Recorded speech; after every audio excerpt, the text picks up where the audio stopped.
para siswa-siswi SMP Katolik Bintang Laut Tobelo, salam sejahtera untuk kita semua. Apa kabar hari ini? Bagaimana situasi kalian di rumah selama kita semua tinggal di rumah dan mengurangi aktivitas kita untuk bertatap muka? Tentunya saya sendiri berharap supaya kita semua tetap jaga kesehatan dan mematuhi protokol kesehatan.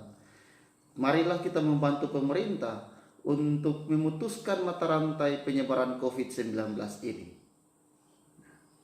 Sekarang kita telah memasuki tahun ajaran yang baru 2021-2022. Nah, bersama saya Frater Innocentius Larat yang akan mengantar kalian, mengajak kalian untuk dapat merefleksikan, untuk dapat bekerja, untuk dapat memahami pendidikan agama Katolik dan budi pekerti. Pada kesempatan ini kita belum masuk pada materi-materi dalam pembelajaran. Tetapi untuk mengawali kegiatan kita dengan PJJ atau pembelajaran jarak jauh ini dengan mode pembelajaran YouTube online, maka saya masih mengajak kalian semua untuk sekedar pengantar saja atau yang saya sebut dengan Lectio Brevis. Nah, di sini saya akan memaparkan sedikit, saya akan menjelaskan sedikit bagaimana pendidikan agama Katolik dan budi pekerti itu, agar terlebih dahulu itu dapat dipahami dengan sangat baik. Maka yang pertama ini kita semua akan memahami terlebih dahulu apa sih itu pendidikan agama Katolik dan budi pekerti. Bagaimana sih pendidikan agama Katolik dan budi pekerti itu bisa merangsang pemahaman kita untuk bisa menghayati iman kekristenan. Adik-adik yang terkasih, kita masuk pada pertama, pendahuluan. Dalam kehidupan anak, tentunya kalian semua, pendidikan mendapat peran paling penting demi masa depan. Tanpa pendidikan, seperti sayur tanpa garam, yakni hambar dan tawar. Lewat pendidikan, kalian semua dibantu untuk berkembang menjadi yang terbaik dan menjadi pribadi yang dewasa secara utuh. Begitu juga dalam kehidupan beragama dan beriman, pendidikan iman mempunyai peran dan tempat yang utama. Melalui pendidikan agama Katolik yang sering kita singkat dengan PAK, siswa dibantu agar semakin mampu memperteguh iman terhadap Tuhan sesuai ajaran agama Katolik dengan tetap memperhatikan dan menghormati agama dan kepercayaan lain. PAK membangun hidup beriman para siswa sendiri. Jadi ini sekilas pendahuluan tentang bagaimana PAK atau pendidikan agama Katolik itu dituju.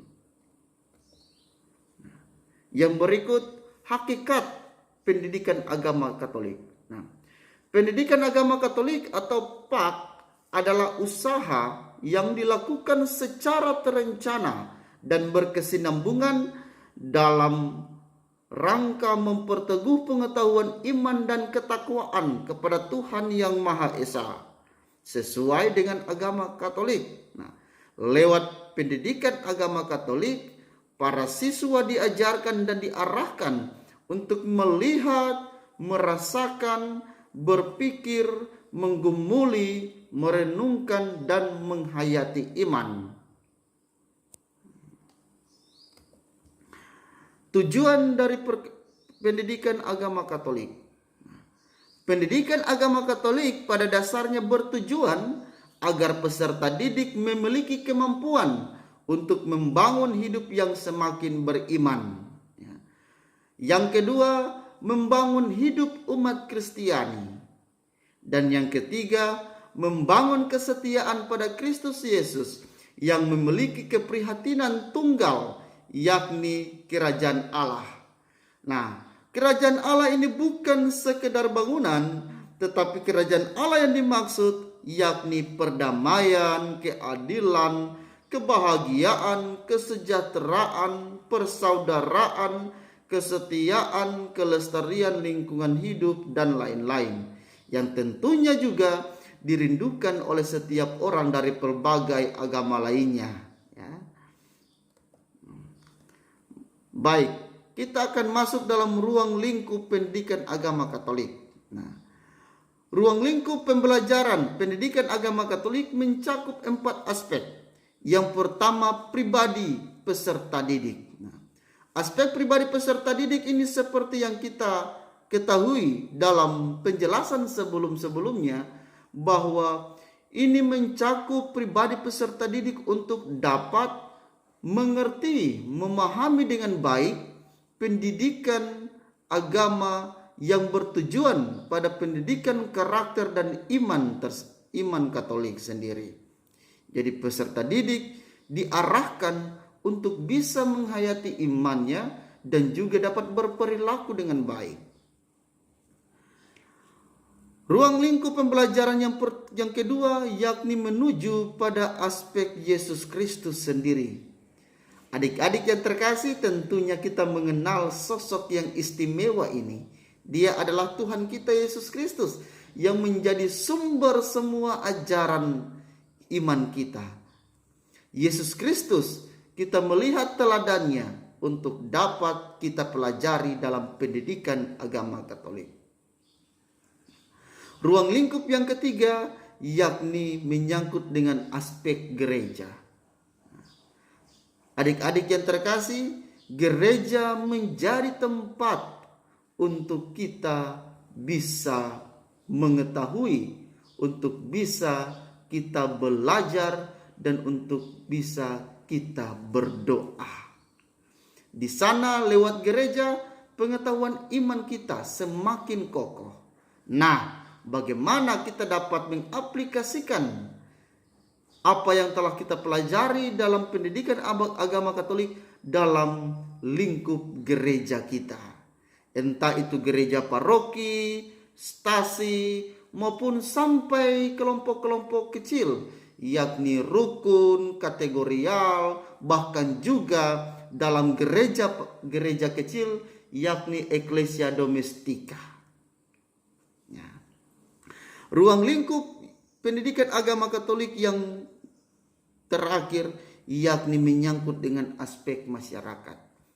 Nah, di sini semua setelah kita mempelajari pendidikan agama Katolik, kita semua dituntut untuk bisa menjadi rasul-rasul yang modern, untuk bisa menjadi terang dan garam di tengah-tengah masyarakat. Entah itu di mana saja dalam lingkungan hidup kita setiap hari. Mari kita aplikasikan karya penyelamatan kerajaan Allah ini lewat pendidikan agama Katolik dalam kehidupan adik-adik semua. Ya, adik-adik yang terkasih, para siswa-siswi SMP Katolik Bintang Laut Tebelo yang terkasih, nah, kita telah melihat sedikit Lectio Brevis atau pengantar singkat dari pelajaran pendidikan agama Katolik yang akan saya ajarkan bagi adik-adik semua dalam semester ini. Yang saya mohonkan dari adik-adik semua yakni mari kita serius untuk belajar. Masa pandemi ini bukan satu-satunya menjadi alasan yang utama untuk kita tidak bisa belajar. Kita semua punya media, HP, laptop, dan lain sebagainya. Mari kita gunakan itu dengan baik agar pengetahuan kita semakin bertambah. Gunanya bukan untuk saya, bukan untuk para guru, tetapi untuk masa depan kalian semua. Mari kita ciptakan belajar yang mandiri, belajar yang berasal dari hati, agar supaya kita semua pun dapat memahami pelajaran-pelajaran itu dengan baik. Ya.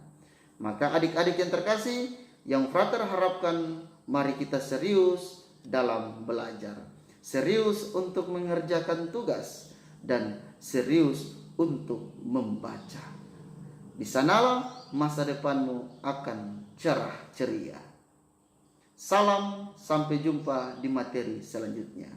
Jangan lupa like, komen, dan subscribe. Sampai jumpa, Tuhan Yesus memberkati.